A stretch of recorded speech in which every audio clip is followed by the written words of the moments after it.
নমস্কার বন্ধুরা, সবাই কেমন আছেন? আশা করছি সবাই খুব ভালো আছেন। আমার নতুন একটি ব্লগে আপনাদের সবাইকে স্বাগত জানাচ্ছি। আজকের দিনটা কিন্তু হলো আজ শুক্রবার। মেয়ের তো এখন ছুটি, মেয়ের হচ্ছে এখন স্কুল নেই। ওর আবার সেই মঙ্গলবার হচ্ছে স্কুল, মানে যেহেতু পরীক্ষা হলো, ওর এক্সাম হলো, সেহেতু এখন ছুটি চলছে। অন্য ক্লাসের হয়তো নিশ্চয়ই এক্সাম চলছে, সেই কারণে আর কি। তো সেই টুইস্টে থেকে আবার ওর স্কুল, দেখো কি সুন্দর বসে বসে ড্রয়িং করছে। মানে কি সুন্দর না, মানে ওকে বসানো হয়েছে আর কি, ড্রয়িংটা করছে সুন্দর, সেটাই মানে নিজে থেকে তো বসবে না, ও ড্রয়িংও করতে বসে না নিজে নিজে, ওকে ওরকম ঠেলে ঠেলে বলে বলে তবে বসাতে হয়। দেখো এখানে আমার গাছটা, এই একটাই এটা থোকাটা ফুলটা ছিল, ওটা মানে ফুটেছে, রমণী ফুল যেটা। আর এখানে দেখো একটা কড়ি আছে আরেকটা। আর এই গাছগুলো, মানে এই ডালগুলোতেও কয়েকটা কুঁড়ি আছে, ওই ফুলটা, সাদা ফুলটা। আর বাকিগুলো কিন্তু সব ফুটে ফুটে ঝরে পড়ে গেছে, একটাই আর ফুটে আছে। আর এই গোলাপ ফুল গাছে জানি না কি হবে, যেখানে কিন্তু একটা নতুন পাতা বেরিয়েছিল সেটা আবার শুকিয়ে যাচ্ছে, জানি না কেন। রোজই কিন্তু জল দেওয়া হচ্ছে, কি কারণে হচ্ছে কিন্তু জানি না কেন গোলাপ ফুল গাছটা এরকম অবস্থাটা হচ্ছে। আগে কয়েকটা গোলাপ ফুল গাছ ছিল, সেগুলো কিন্তু বেশ অনেক দিন ছিল, মানে কয়েক বছর ছিল। এই গাছটা আবার কেন জানি না এরকম অবস্থাটা হয়েছে ওর, জানি না কিভাবে কোইন্সিডেন্টটা হয়ে যায়। ঠিক যে টাইমটাতে আমি যখনই, মানে যে অন্য টাইমেও যদি বসি ভয়েসটা দিতে, ঠিক এই গাড়িটা যাবেই যাবে, মানে জলের গাড়িটা, ঠিক ওই সময়টাতেই ওর যেতে হবে, যখন আমি বসে বসে ভয়েস দেবো। আবার মিউট করতে হবে, কাটতে হবে, তারপরে হচ্ছে আবার আমাকে দিতে হবে।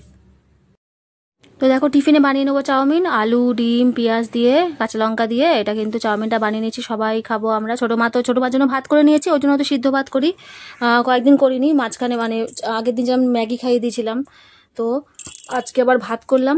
ভাত আলু সিদ্ধ দিয়ে ঘি দিয়ে ওকে খাইয়ে দেবো। আর দেখো ডাল বসে গেছে, ডাল কিন্তু হয়েও গেছে, ফোড়ন দেওয়া হয়ে গেছে, তেজপাতা দিয়েছি, একটু শুকনো এই মানে কি বলে ওটাকে, 5 ফোড়ন দিয়েছি, আর হচ্ছে কাঁচা লঙ্কা দিয়েছি। আর দেখো পমফ্রেট মাছ নিয়ে এসছে, আর এটা দেখো, এটা কিন্তু কাতলা মাছের ডিম। এইটা হচ্ছে ডিম নিয়ে এসছে, মাছের ডিম। আর ওখানে পমফ্রেট মাছটা এনেছে অনেক বেলায়, বাজারে গেছিলো, অন্য কোনো মাছ আর পায়নি, এই মাছটাই নিয়ে এসছে, তো এটাই হবে। তো দুপুরবেলা হচ্ছে খাবো চিকেন। আগের দিন মারা সেই মার বাপের বাড়ি গেছিলো যে বললাম, সেই পরের দিন যে গরম মুখ, মারা কিন্তু চিকেন, মানে ওখানে তো মাংস রান্না হয়েছিল, তো মা কিন্তু নিয়ে এসেছিল সেদিন, আর খাওয়া হয়নি রাতে, তো রেখে দিয়েছিলাম, কাল তো নিরামিষ ছিল, আজকের খাবো ওটা, দুপুরবেলা গরম করেই খেয়ে নেবো। আর এই মাছের ঝালটা এটা রেখে দেবো রাত্রিবেলার জন্য, তো এটা হয়ে যাবে আর কি। আর মাংস বেশ খানিকটা পরিমাণে এনেছিল, দেশি মুরগি তো, মানে একদম দারুণ টেস্ট, ওই মাংসের টেস্টই আলাদা এমনি মাংসের চিকেনের থেকে আর কি। তো দেখো এখানে মশলাটা কষিয়ে নিয়ে, এটা হচ্ছে চচ্চড়ি হবে, এটা মাছের ডিম দিয়ে চচ্চড়ি হবে। এখানে পেঁয়াজ, আদা বাটা, তারপরে হচ্ছে কাঁচা লঙ্কা, টমেটো, জিরে গুঁড়ো, হলুদ, নুন সব কিছু দিয়ে মশলা কষিয়ে নিয়েছি। নিয়ে হচ্ছে এই যে ঝিঙে আছে এর মধ্যে, পুঁই শাকের ডাঁটা আছে, 2-4টে পাতা আছে পুঁই শাকের, আর কচু আছে, আলু আছে, ব্যাস এই দিয়ে হচ্ছে এটা মানে মাছের ডিম চচ্চড়িটা কিন্তু দারুণ লেগেছিল খেতে, ওই জন্য। আর সেই তুরুল হয় না, ওই তুরুলও দিয়েছে, মানে যেটা তুরুল হয়তো অনেকেই চিনি আমরা, আবার অনেকেই হয়তো চিনি না, ঝিঙের মতো হয় যেটা, কিন্তু একটু মানে ছিবড়ে টাইপের হয়, মানে ওই যে ডাটার মতো টাইপের হয় খেতে, তো সেটাও দিয়েছে।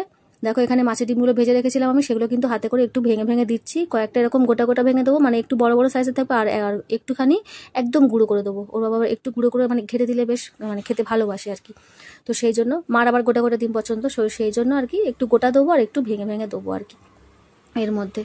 তো দিয়ে এই চচ্চড়িটা করবো, আর কোনো বেশি রান্না করব না, কেননা কদিন ধরে যা খাওয়া হলো, মানে রান্না পুজোর সময় থেকে মানে প্রচুর উল্টোপাল্টা খাওয়া হয়ে গেছে একদম। আর হবেই, কোনো একটা মেয়ে থাকলে বাড়িতে হয়, তো সেই খাওয়া হয়েছে, তো কোনো রকম এক্সট্রা রান্নার করছি না, এই চচ্চড়িটাই করবো। ওই যে ডাল হয়েছে, আর ওদিকে হচ্ছে ওই মাছের ঝালটা, ওটা রাত্রিবেলার জন্য রেখে দেবো আর কি। তো এই রান্না, আর হচ্ছে পটল ভাজাও করেছিলাম, পটল ভাজার আমার ছোটো মা আবার ভীষণ ভালোবাসে, দানাগুলো কুটে কুটে খাবে, হাতে দিলে তো পটল ভাজাটা ধরে দিলে দানাগুলো কুটে কুটে খাবে, তারপরে হচ্ছে খোসাটা একটুখানি হয়তো খাবে, তারপর খাবে না, আবার ফেলে দেবে, মানে খোসাটা অতটা পছন্দ হয়, কিন্তু দানাটা ওর ভীষণ পছন্দ, দানাটা হচ্ছে কুটে কুটে একটুখানি করে ও খেয়ে নেবে বেশ হাতে করে দিলে। তো দেখো এটা কিন্তু হয়ে গেছে, ঢাকা দিয়ে আমি রেখে দেবো। আর এখানে দেখো মাছের ঝালের এই মশলাটা কিন্তু কষিয়ে নিচ্ছি, ওই একই মানে মশলা দিয়েছি, আদা বাটা, পেঁয়াজ, তারপরে কাঁচা লঙ্কা, টমেটো সব কিছু দিয়েছি।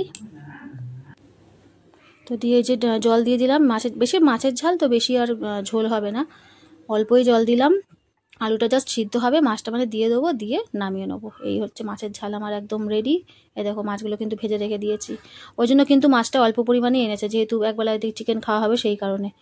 তো এই যে ঝোলটা আবার জাস্ট ফুটে উঠলে, মানে আলুটা সিদ্ধ হয়ে যাবে, ব্যাস তখন নামিয়ে দেবো। তো তারপরে খাওয়া দাওয়া কমপ্লিট করে টোরে সন্ধে দিয়ে সব কিছু করে দেখো এখানে এসছি, এখন বাজে সন্ধে 7টা বেজে গেছে, 7টা 10 বাজে। মেয়ের আন্টি পড়াতে চলে এসছে, আর মা এখানে বাড়ির কাছে ফুচকালা এসেছিলো, তো ফুচকা নিয়েছিল, তো ওই আন্টিকেও দেবো, মমতাকেও দেবো, ওর আন্টির নাম হচ্ছে মমতা, ওকেও দেবো, আর ছোটো মা বড়ো মা সবাইকে দেবো। এখানে দেখো আমি বাচ্ছি, একটু ছোলা দেখে বাচ্ছি, কারণ ছোলা না মটর, মটর হচ্ছে আমার বড়ো মা আবার খায় না, মটর দিয়ে মেখেছে তো, মটর আলু দিয়ে, তো মটরগুলো বেছে বেছে ওগুলো রেখে দেবো, ওগুলো একটু ধুয়ে, যেহেতু হচ্ছে কাঁচা লঙ্কা দিয়ে মেখেছে ঝাল হয়েছে, ওই মটরগুলো দিয়ে দেবো হচ্ছে ছোটো মাকে। ছোটো মা আবার মটর খেতে খুব ভালোবাসে, মটর ছোলা বাদাম এগুলো ও খুব ভালোবাসে খেতে, বড়ো মা এগুলো একদমই খায় না, ও আবার এগুলো খেতে খুব ভালোবাসে, তো এই দিয়ে দেবো। আর এই দেখো এখানে দেখো ওর আন্টি খাওয়া হয়ে গেছে, আর আমার ছোটো মাকে খুব ভালোবাসে, দেখো না ও খাচ্ছে আর ও ভিডিও করছে ওর। আর আমার ছোটো মা দেখো খাচ্ছে আর বলছে হেভি হেভি, এই দেখো আঙুল দিয়ে দিয়ে দেখাচ্ছে হেভি, ভীষণ পাকামি করে।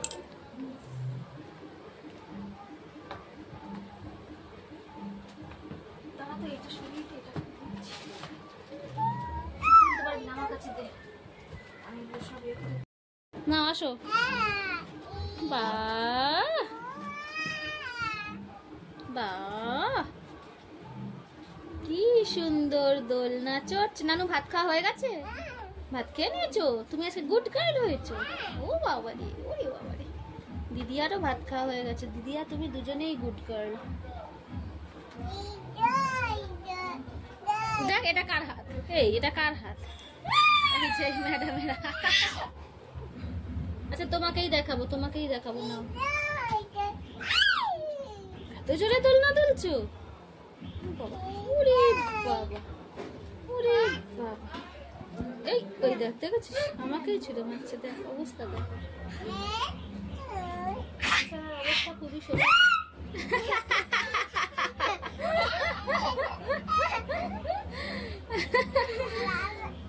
এই জন্যই তো বিছানার ওপরে দোলনা, পড়লে কোথায় পড়বি। দোল দোল দোল দোল দোল। কটা বাজে বন্ধুরা? এখন বাজে 11:10। খেতে বসেছি, এই যে চচ্চড়ি নিয়েছি আর হচ্ছে একটু একটা রুটি নিয়েছি, এই হচ্ছে খাবো রাত্রিবেলা। সবার খাওয়া হয়ে গেছে, বাবা মা মেয়েদের সবার খাওয়া হয়ে গেছে, চলে গেছে ওরা উপরে শুতে। মেয়ের পরীক্ষা যে কালকে শেষ হলো, বললাম ওর এখন স্কুল নেই, এখন স্কুল ছুটি, সেই আবার মঙ্গলবার স্কুল, ওর পুরো এখন ছুটি টানা, মানে অন্য ক্লাসের পরীক্ষা হচ্ছে না ওই জন্য ছুটি। মারাত্মক জোরসে গান হচ্ছিল এখানে, এই জাস্ট গানটা থামলো, তাই জন্য একটুখানি বলতে পারছি, মানে মারাত্মক জোরসে গান হচ্ছিল, কারণে জানি না কিসের জন্য গান হঠাৎ করে খুব জোরসে। বিশ্বকর্মাটা ভাসান, বাবা, তা কালকেও তো চলছিল গান, কালকে তাহলে কিসের জন্য চলছিল? ওরা বলছে বিশ্বকর্মা ঠাকুর তুলেছে সেই ভাসানের জন্য। তো বন্ধুরা আজকের ভিডিওটা বাড়াবো না, এখানেই শেষ করে দিচ্ছি। সবাই খুব ভালো থেকো, সুস্থ থেকো, দেখা হচ্ছে পরের একটি ব্লগে। আর যদি আমার ভিডিওটি ভালো লেগে থাকে তাহলে আমার পাশে থাকার অনুরোধ রইল।